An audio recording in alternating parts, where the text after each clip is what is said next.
আসসালামু আলাইকুম। আজকের এই ভিডিও থেকে আমরা শিখব টাচ টাইপ টুল সম্পর্কে।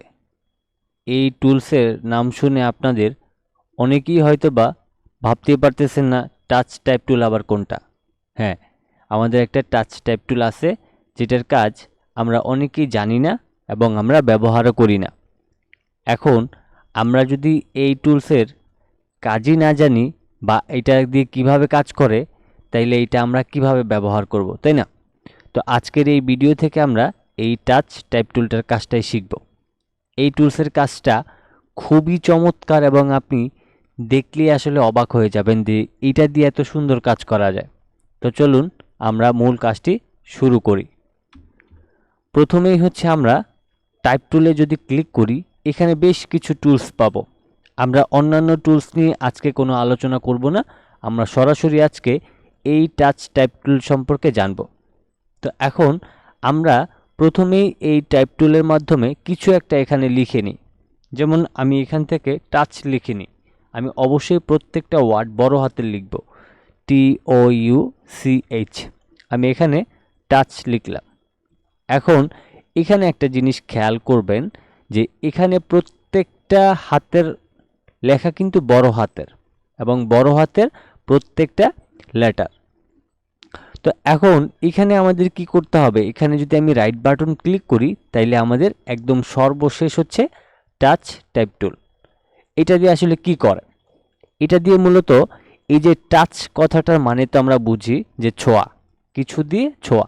তো এখন এই টাচ টাইপ টুলের কাজ হচ্ছে কোনো একটা আপনার অক্ষরকে আলাদাভাবে এটা দিয়ে টাচ করা। যেমন আমি দেখেন এটা দিয়ে টাচ করলাম, এখন এই এইচটা কিন্তু সম্পূর্ণটা আমার সিলেক্ট হয়ে গেল, আর বাকিগুলি কিন্তু সিলেক্ট হয়নি।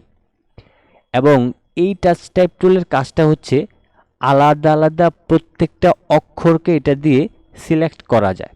এখন সিলেক্ট করা যায় তো বুঝলাম, এইটার মূল কাজটা কি? এটার মূল কাজটা হচ্ছে যে আমি যদি মাউসের লেফট বাটনটা ক্লিক করে ধরে রেখে এটাকে এখান থেকে ছোট করার চেষ্টা করি, তাহলে দেখেন এই এইচটা কিন্তু বড় হাতেরই রয়েছে কিন্তু এটা ছোট হয়ে গেছে। এখন এই যে এখানে এটা দিয়ে কিন্তু আমরা চাইলে এটাকে আবার এইভাবে করে শিফটটাকে ধরে রোটেটও করতে পারবো। দেখেন কত সুন্দর।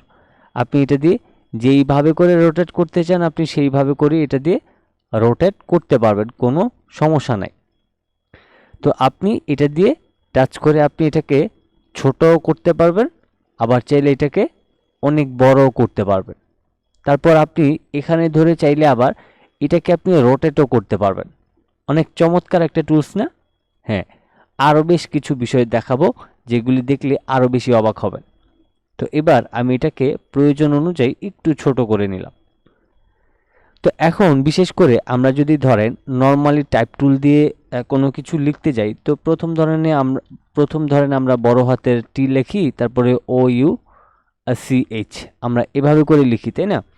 এখন এটা কিন্তু বড় হাতের, বাকি এই সবগুলি কিন্তু ছোট হাতের। এখন অনেক জায়গায় দেখবেন যে সব কয়টা অক্ষর বড় হাতের হওয়া সত্ত্বেও আমাদের এই টিটা একটু বড় হাতের থাকে, বাকিগুলি একটু ছোট ছোট থাকে। তো এটা এই এই কাজগুলি মূলত এই টাচ টাইপ টুলের মাধ্যমে করা হয়। তো আমি কিবোর্ড থেকে Ctrl+R প্রেস করলে এখান থেকে যে রোলার আছে আমি এখান থেকে একটা গাইড নিয়ে নিব এবং এই টি এর মাথা অনুযায়ী আমি নিয়ে নিব। তারপর আমি একটু জুম করব, জুম করার পর এখন এটাকে আমি সিলেক্ট করব এবং আমি আবারও এখান থেকে রাইট বাটন ক্লিক করে টাচ টাইপ টুলটাকে সিলেক্ট করলাম। তারপর এটা দিয়ে আমি সিলেক্ট করে আমি মাউসের লেফট বাটনটা ক্লিক করে আমি এটাকে এই গাইড অনুযায়ী করে নিব। তাহলে আমাদের এটা দেখতে ভালো লাগবে, অ্যালাইনটা ঠিকঠাক হবে। এবার আমি ধরেন সিটাকে সিলেক্ট করলাম, করার পর মাউসের লেফট বাটনটাকে ক্লিক করে ধরে আমি এটাকে এখানে অ্যালাইনটা করলাম। তারপর আবারও এখানে সিলেক্ট করলাম, মাউসের লেফট বাটনটা ক্লিক করে আমি এটাকে এখানে অ্যালাইন করলাম। আবারও এটাকে ধরেন সিলেক্ট করলাম, মাউসের লেফট বাটনটা ক্লিক করে আমি এটাকে এখানে অ্যালাইন করলাম। তাইলে এখন কি হলো যে আমাদের প্রত্যেকটা অক্ষর বড় হাতের হওয়া সত্ত্বেও এইগুলিকে আমরা ছোট করলাম, যেটা দেখতে খুবই সুন্দর লাগতেছে। এটা কেন সুন্দর লাগতেছে? কারণ সব কয়টা অক্ষর আমাদের বড় হাতের হওয়া সত্ত্বেও আমরা এগুলিকে ছোট করেছি। আমরা এটাতে দুইটা বিষয় বোঝাতে পারতেছি। একটা হচ্ছে যে ধরেন এটা অনেক বড় হাতের হওয়া সত্ত্বেও আমরা এটাকে বড় রেখেছি এবং এইগুলি বড় হাতের হওয়া সত্ত্বেও একটু ছোট করেছি। এখন এইগুলি হচ্ছে আরেকটা উপায়ে করা যায়, সেটা হচ্ছে ধরেন রাইট বাটন ক্লিক করে ক্রিয়েট আউটলাইন করে তারপর ছোট করা যায়। এখন আমরা যদি ক্রিয়েট আউটলাইন করে ফেলি তাহলে তো আর আমরা এখান থেকে চাইলে এটাকে আর এডিট করতে পারবো না। এখন আমাদের এখানে যেহেতু টাচ টাইপ টুলের অপশন রয়েছে ছোট বড় করার, সেক্ষেত্রে আমরা এটাকে কেন ক্রিয়েট আউটলাইন করে নষ্ট করে ফেলবো। তো সেক্ষেত্রে আমাদের অন্যান্য টুলস দিয়ে যেহেতু এই কাজটা করা যায়, আমরা ক্রিয়েট আউটলাইন পরেও করতে পারবো, কোনো সমস্যা নাই। আচ্ছা, এরপরে হচ্ছে ধরেন আমি আবারও টাচ টাইপ টুলে গিয়ে এই টিটাকে সিলেক্ট করলাম। এখন আমি চাচ্ছি যে টিটাকে আরেকটু বড় করে দিতে, তো মাউসের লেফট বাটনটা ক্লিক করে আমি এইভাবে করে আমার প্রয়োজন অনুযায়ী আমি একটু বড় করে নিলাম। দেন এটা দেখতে আরও বেশি ভালো লাগবে। তো এই হচ্ছে আমাদের টাচ টাইপ টুলের কাজ।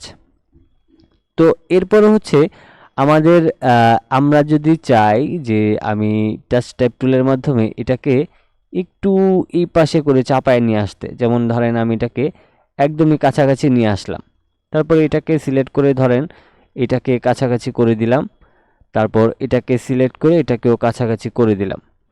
তো আমরা এই টুলসের মাধ্যমে চাইলে প্রত্যেকটা ওয়ার্ডের সাথে প্রত্যেকটা ওয়ার্ডের গ্যাপও কিন্তু বাড়াতে পারবো, কমাতে পারবো। সেই ক্ষেত্রে এই টুলসটা দিয়ে কিন্তু সব কিছু করা যায়। তো দেখেন কত সুন্দর আমরা একটা টুলস পাইলাম। এটা দিয়ে চাইলে আমরা একটা অক্ষরের চাইতে আরেকটা অক্ষরের গ্যাপও বাড়াইতে পারবো, কমাতে পারবো, পাশাপাশি এগুলি উপর থেকে ছোট বড় করতে পারবো। এবং এই অবস্থায় রেখে যদি আমি কোনো একটা ওয়ার্ডকে এডিট করতে চাই তাও কিন্তু আমি এডিট করতে পারবো। দেখেন এখানে সিলেক্ট হচ্ছে, আমি যদি ধরেন এখানে 4 লিখে দিয়ে 4 হয়ে যাবে, আমি যা লিখতে চাবো তাই কিন্তু এখানে হয়ে যাবে। তো এই হচ্ছে আমাদের আজকের টাচ টাইপ টুলের কাহিনী। আশা করতেছি আপনাদেরকে সম্পূর্ণ বিষয়টা একদম সহজে ক্লিয়ার করতে পেরেছি এবং আশা করতেছি এই টাইপ টুলটা অবশ্যই ব্যবহার করে আপনারা আপনাদের প্রয়োজনীয় কাজগুলি সেরে নিতে পারবেন। সবাই ভালো থাকবেন, সুস্থ থাকবেন। আল্লাহ হাফেজ।